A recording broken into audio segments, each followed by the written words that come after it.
Hello everyone and welcome back to the Ryan Retro channel. In today's video we're going to be looking at Dreamcast emulation in 4K. There are a couple of emulators we can use for Dreamcast, like Flycast, the Flycast RetroArch Core, but I'm going to be using ReDream because I find this emulator really easy to use. I'm using the paid-for version, which adds a few features, but you can try the free version from the Play Store. If we come along to video settings here, you'll see my game resolution is set to 3840 by 2880, which is even higher than 4K resolution. And that's why I'm saying this is 4K emulation. The actual screen of the Odin 2 portal is 1080p. So is this really 4K emulation? Well, that's up for you to decide. But what I will do a little bit later in the video is I will connect my macro lens here, which lets us get really close into the pixels, even closer than I can see with my eyes. And we'll see if there is a difference between 1080p and 4K to see if this is truly gaming in 4K. But first of all, let's just jump into some games. And I'm going to start with my favorite game to play on Dreamcast these days, which is Virtua Tennis 2. One of the first things I want to mention about the Odin 2 portal is these speakers are really loud. Right now the sound is actually turned very low, but you can probably hear that sound easily along with my speaking. I will just turn it up so you can get a feel for how loud this goes.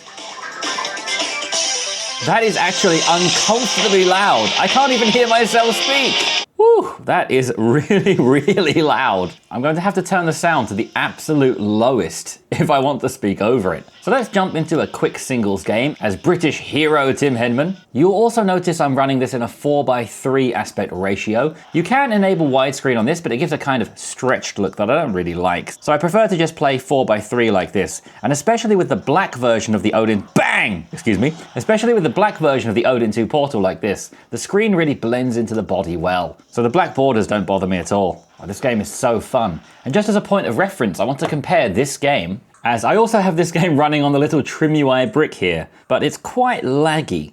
The video you're watching right now is being filmed at 30 frames per second, so it's maybe not the best example. I will upload 60 frames per second videos of the Odin 2 portal in the future, and I'm looking into a way to even record in 120 frames per second, as I do have a camera that can do that. So this is how it looks on the little TrimUI brick, and then once you go over to this, it is an incredible difference.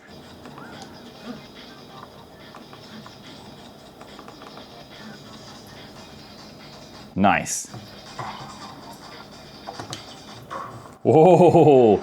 This is so smooth. We have the solid 60 frames per second. You might occasionally see it dipping down to the high 50s, but you don't feel it at all. It feels extremely smooth. And then I have the actual screen set to 120 Hz, so it's incredibly fluid, far more than any other device I've used before.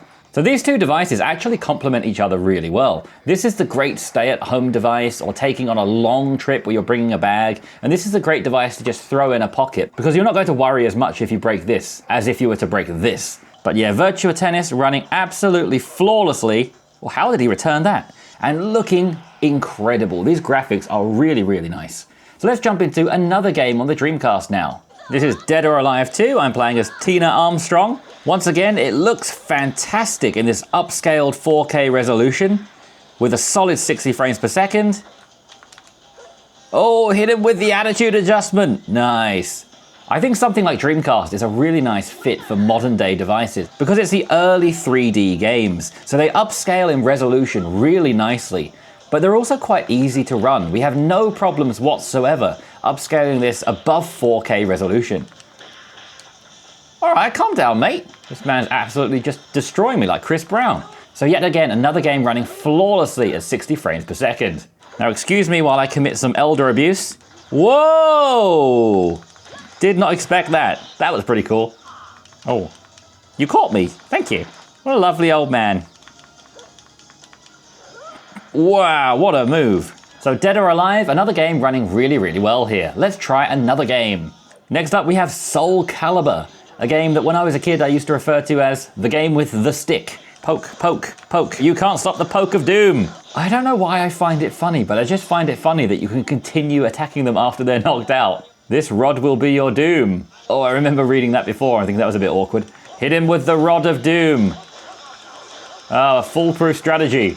I like that these old arcade games like this, especially in the early levels that are meant to be quite easy, they let you literally just keep hitting the same button repeatedly. But I'm expecting as the game goes on, this strategy is not going to last forever. But let's just keep trying. Let's see how far I can get. It's still working. You're no match to the poke strat. My poke strategy is too strong. Stage 3, it seems we're up against Elvis now. Use your Rod of Doom. This is so stupid. Okay, well that's Soulcalibur. I used to refer to it as a game with the stick. I'm now just going to call it the poking game. Once again, running very solid at 60 frames per second in this upscaled 4K resolution. Let's jump into another game now. This is Crazy Taxi, probably the game I think of the most when I think of the Dreamcast. And if any of you are curious what those widescreen patches look like, let me just show you that now by going into the settings, video, and changing the aspect ratio to 16:9. That's then going to stretch the screen out to 16:9 like this. And if you saw my PS3 emulation video a few days ago using the Odin 2 portal, I showed Crazy Taxi running on PlayStation 3 emulation there. But I did note that you should use Dreamcast in my opinion, because this runs really flawlessly. Once again, we have that solid 60 frames per second, and it just feels incredibly smooth to play. I'm personally a huge fan of the Dreamcast graphics. I think this era of 3D graphics was really charming. So I just love the way this looks, and it runs absolutely perfectly. So if you are a fan of Dreamcast and you're thinking of picking up the Odin 2 portal, it is absolutely perfect for it. With the big 7-inch OLED screen, it looks incredible. And also the controls are very comfortable for this too. I did mention in one of my previous videos, I'm not sure how I feel about this secondary thumbstick. I think the location is a little bit uncomfortable. But when you're playing a game with the left thumbstick and the face buttons and the triggers, it's very, very comfortable. And also not too heavy compared to something like a Steam Deck. So I can highly recommend this device for Dreamcast emulation.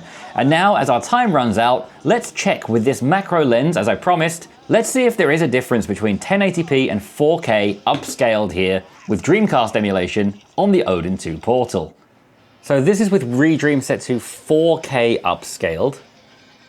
And this is 1080p. I think they look exactly the same. Editing Ryan here, and as I look at these two different versions on my screen, 1080p on the left and 4K on the right, I do see a difference in sharpness. The 4K one is a little bit sharper. Granted, it's not a lot sharper, and we do need to zoom in quite a lot to see the subtle differences, but it is slightly sharper than the 1080p one. I'm not sure how well this will translate on YouTube with YouTube's compression, and it's also a very negligible difference, but I am seeing a difference, so it's quite interesting to do the test. And in tomorrow's video, we're going to do another test using GameCube, and also using HD and Ultra HD texture packs, so look out for that. So I hope you found this video entertaining and helpful. If you did, please give me a like and subscribe if you didn't already. If you'd like to buy your own Odin 2 portal, check out my affiliate link in the description, and I will see you again next time for another video. Thank you once again for watching. Bye.